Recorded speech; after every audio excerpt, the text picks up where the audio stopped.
O Senhor esteja convosco. Proclamação do Evangelho de Jesus Cristo, segundo João. Naquele tempo, disse Jesus à multidão: ninguém pode vir a mim, se o Pai que me enviou não o atrai.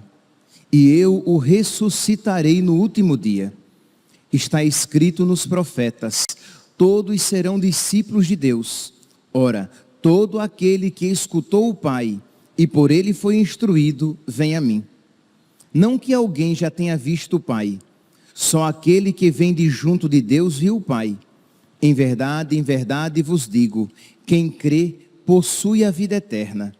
Eu sou o pão da vida. Os vossos pais comeram o maná no deserto e no entanto morreram. Eis aqui o pão que desce do céu.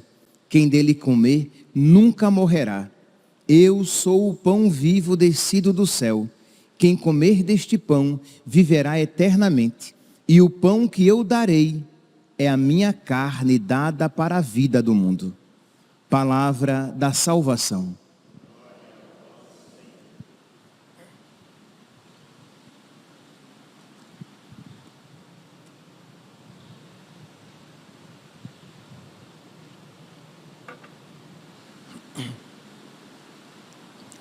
Caríssimos irmãos e irmãs, nós continuamos no capítulo 6 de São João,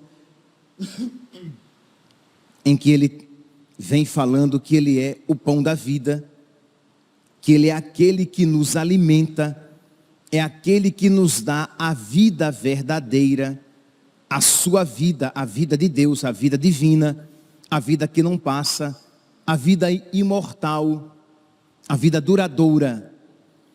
E ele vem, desde então, estava nos mostrando que o acesso a essa vida,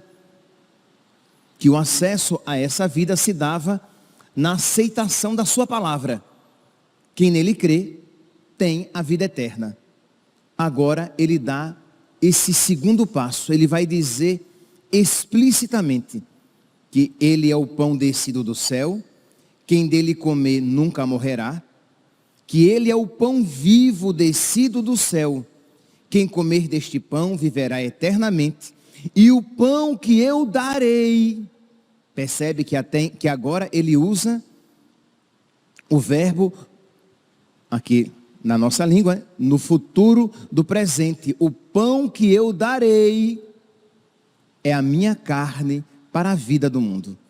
Então aqui Jesus mostra, ele vai começar a aprofundar este ponto, que quem come a carne, que quem come a sua carne e bebe o seu sangue, tem a vida eterna, tem comunhão com ele. Pois bem, só que, meus irmãos, diante desta afirmação clara e crida pela igreja, porque há mais de 2000 anos a igreja, ao ler esta passagem, sempre compreendeu como compreende, isto é, que a Eucaristia é o corpo, sangue, alma e divindade de nosso Senhor. Isto é, quando nós comungamos o próprio Deus, comemos a sua carne, bebemos o seu sangue, recebemos a sua vida. Ora, diante disso, as nossas igrejas deveriam estar lotadas, porque as pessoas deveriam ter uma sede, uma fome, elas deveriam ser sedentas de Eucaristia, da Eucaristia. E não é bem assim isso que acontece. E ao mesmo tempo, as nossas comunidades deveriam estar repletas de santos, porque uma única Eucaristia já é suficiente para nos santificar. E por quê? Porque as nossas igrejas não estão tão cheias quanto deveriam. e não estão com tantos santos quanto poderiam. O que é que está acontecendo? Está acontecendo, meus irmãos, porque não estamos comungando bem, não estamos recebendo o sacramento como deveríamos. No início da leitura de hoje, João capítulo 6, versículo 44, Jesus, ele diz assim: ninguém pode vir a mim se o Pai que me enviou não o atrai. E logo depois no versículo 45, ora, todo aquele que escutou o Pai e por ele foi instruído, vem a mim.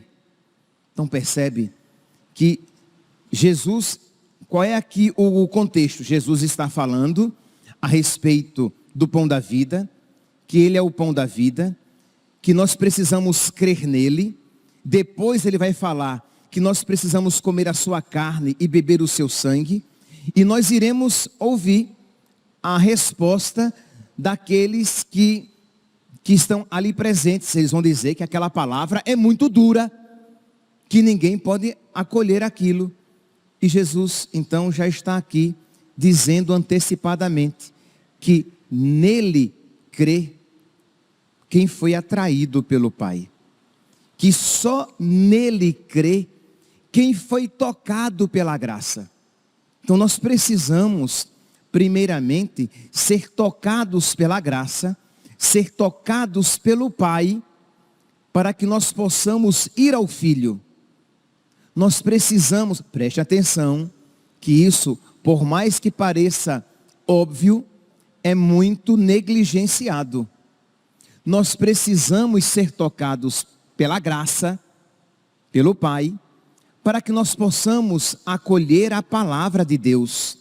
E para que nós possamos acolher tudo aquilo que Deus nos ensina. E para que nós possamos acolher Deus mesmo. Isto é, Jesus está falando aqui a respeito do pão da vida. Por que é então que as nossas igrejas não estão cheias e não estão cheias de santos? Por quê?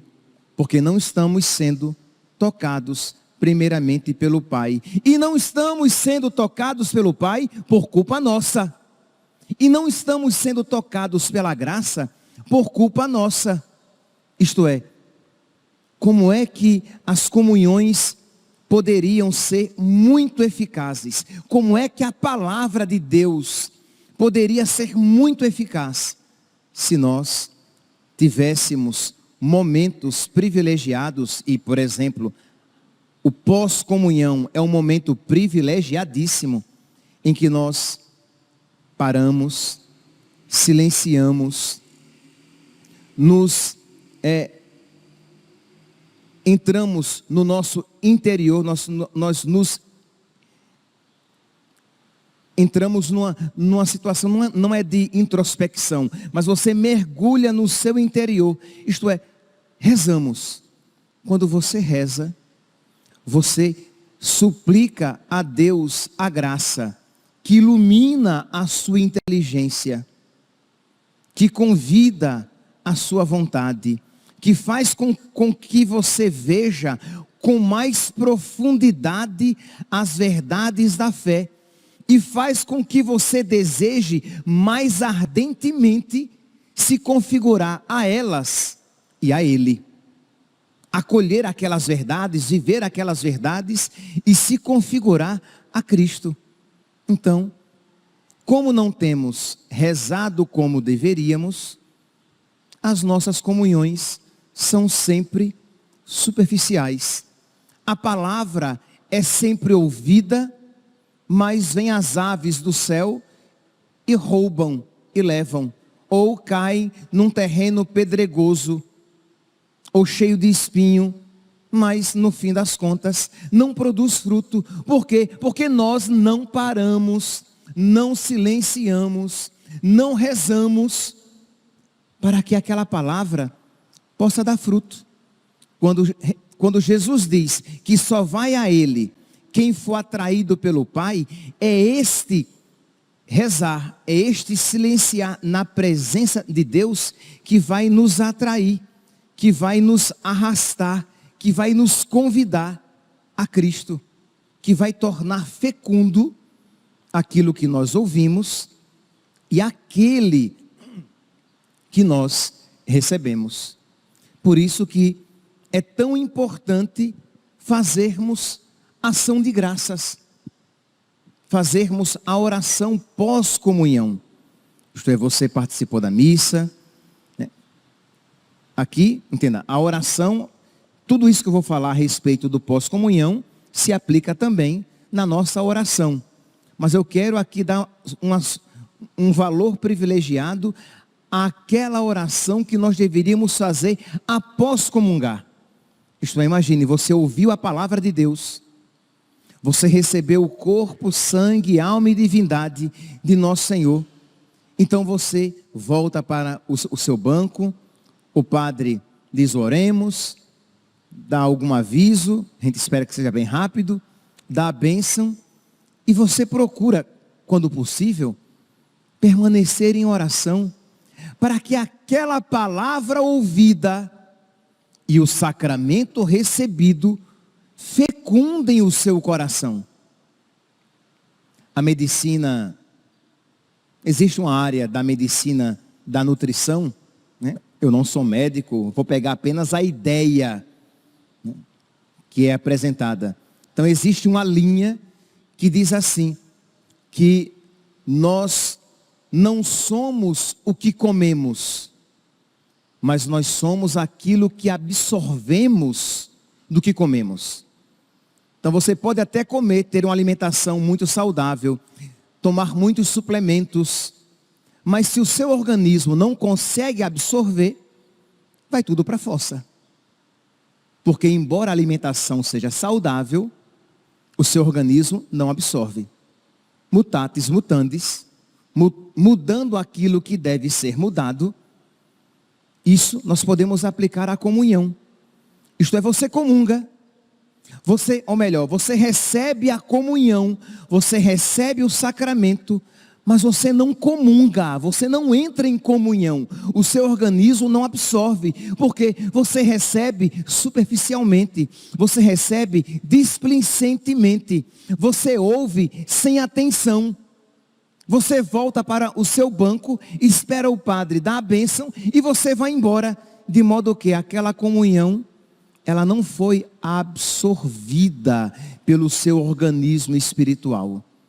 Ela não foi absorvida pela sua alma. Então, nós precisamos aprender a fazer a oração após a comunhão, senão nós não iremos absorver as graças que Deus quer nos conceder em cada comunhão.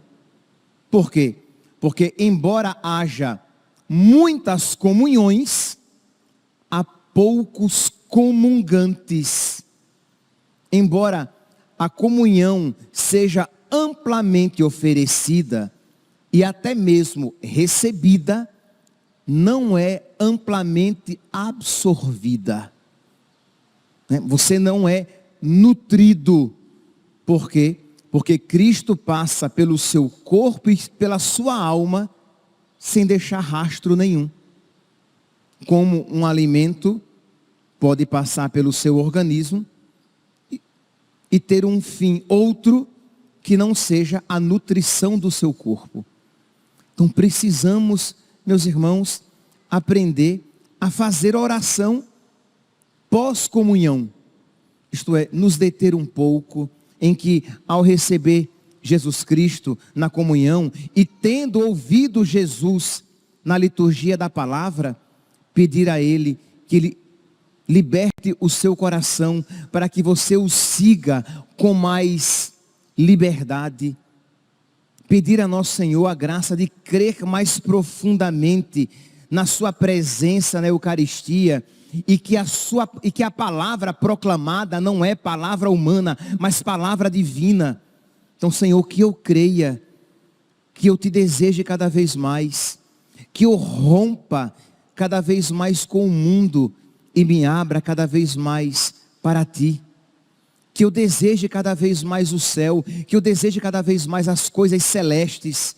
Ajuda-me, Senhor. E aí cada um no seu estado na sua condição, na condição em que você se encontra, fará a sua oração.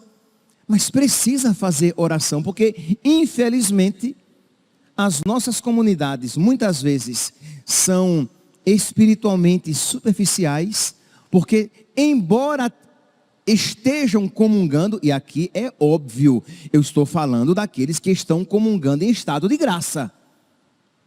Porque se você estiver comungando em estado de pecado mortal, você está recebendo veneno, desgraça, a sua condenação. Quem comunga em pecado mortal, comunga a própria condenação, toma veneno, vai dizer Santo Tomás de Aquino. Morte e vida traz em si. Então nunca comunguemos em pecado mortal. Mas mesmo em estado de graça, você pode comungar sem muita eficácia.